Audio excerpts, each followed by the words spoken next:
네, 안녕하세요. 데이업의 김지현입니다. SK이노베이션이 자회사 SK온의 제3자 유상증자를 결정했습니다. 이때 방식은 PSR 방식으로 조달한다고 하는데요. 현재 여기서 이 고평가 논란이 현재 나오고 있습니다. 그래서 오늘은 이러한 부분들 한번 집중 분석해 보도록 하겠습니다. 그럼 바로 시작하겠습니다. 일단 이슈부터 좀 얘기를 드리면요. SK이노베이션의 이 자회사인 이 SK온의 이 5천억 규모의 이 제3자 배정 유상 증자를 이번에 좀 결정을 했습니다. 일단 3자는 MS에너지 제1차부터 뭐 3차까지고요. 이 채무 상환 자금의 목적으로 이번에 조달을 한다는 겁니다. 그리고 이 발행가액은 5만 5천 이 459원으로 이번에 발행을 하겠다는데요.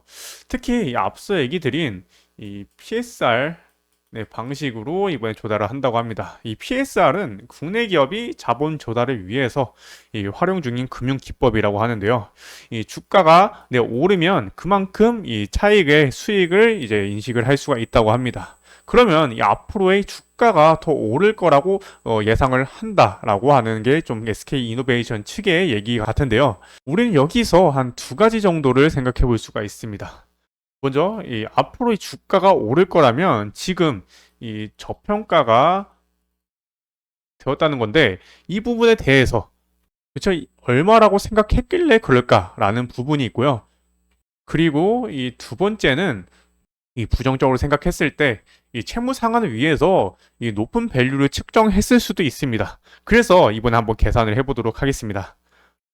먼저 이 SK온의 총 주식 수는 이 6월 기준해서 이 두 개, 그러니까 보통주랑 이 제1종, 이 권한우선주를 합하면 약 한 이 4억 8천, 이 744만 2,741이라고 합니다. 이걸 일단 계산기로 좀 가져와서 좀 두드려 보겠습니다. 보시면 이 4억 8,744만 2,741주에 아까 이 발행가액을 이 55,459원으로 잡았다고 했습니다. 그래서 이걸 이제 계산을 해보면 약 한 27조가 되는 밸류가 나옵니다. 현재 SK온이 적자라는 점에서 매출액으로 좀 비교를 해보면 일단 이걸 좀 밖으로 빼고요. 다시 한번 보면 27조인데 이 매출액은 약 이 반기 기준으로 해서 이 3조 2,300억 원 정도라고 합니다. 그리고 이 대표적으로 뭐 삼성 SDI가 있는데 삼성 SDI는 9조 이 5,810억 정도라고 합니다. 규모가 약 한 3배 정도가 좀 차이가 나죠. 근데 여기서 이 삼성 SDI의 시가총액을 한번 확인을 해 보면요. 총 이 20조 이 5,000 이 5,200 이 62억 정도라고 합니다. 그래서 지금 이 SK온이 27조로 이 밸류 측정이 됐는데 지금 이 삼성 SDI는 20조 5,262억 원 정도라는 거에서 27조는 조금 과장이 되었다라고 좀 생각을 할 수가 있는 부분입니다. 물론 이 LG에너지 솔루션은 이 상반기 매출액이 12고 그리고 시가총액은 이 91조 이 3,770억 정도입니다. 그래서 뭐 LG에너지 솔루션과 좀 비교를 했을 때는 이게 좀 맞는 이 평가일 수도 있습니다. 근데 이 삼성 SDI와 그리고 이 LG에너지 솔루션 같은 경우는 적자가 아니라 계속해서 이 흑자를 보는 기업입니다. 웬만하면 좀 흑자로 돈을 벌는 기업이죠. 그런 면에서 봤을 때는 SK온 같은 경우는 다행히 이번 이 3분기에는 흑자의 전환을 좀 하긴 했지만 이전에 이 11분기 연속으로 이 적자를 계속해서 좀 기록을 하고 있었습니다.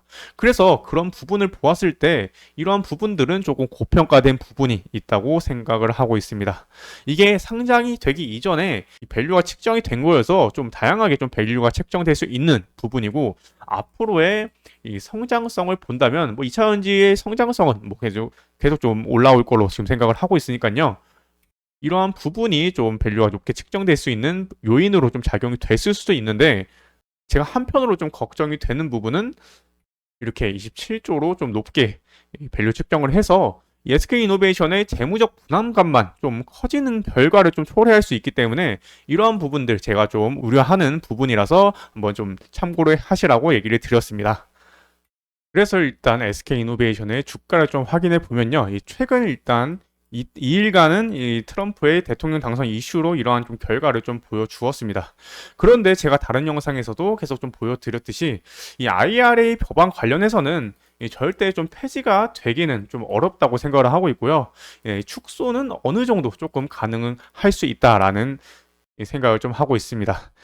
그래서 이러한 부분이 뭐 일단 주가에는 뭐 크게 좀 작용이 되기에는 조금 어렵다라고 생각을 하고 있는데요. 뭐 이후에 트럼프 취임 이후 이 발언에 대해서 좀 집중해 볼 필요가 있죠. 그래서 따라서 앞으로 추후에는 이러한 부분들 좀 다뤄보도록 할 거고요. 지금은 일단 이러한 갈색 장기 이평선을 돌파를 못 해주다가 최근에 좀 돌파를 해주면서 이 긍정적인 모습을 보여주었다가 이 위에 이 검은색 장기 이평선을 돌파를 하지 못했습니다. 그 이유는 아직 이 전기차나 뭐 2차 전지 부분이 좀 수요 개선이 좀 어렵다는 점과 그리고 트럼프 리스크가 좀 과하게 적용이 되면서 돌파를 못하고 일단 오늘 좀 하락세의 모습을 보여주고 있는 모습입니다. 따라서 이 추후에는 이러한 검은색 이평선 어떻게 좀 돌파를 하는지 계속해서 좀 확인을 해보도록 하겠습니다. 따라서 앞으로도 관련 이슈 계속 추적 분석해서 올바른 정보 전달해 드릴 수 있도록 노력하겠습니다. 오늘도 시청해 주셔서 감사합니다.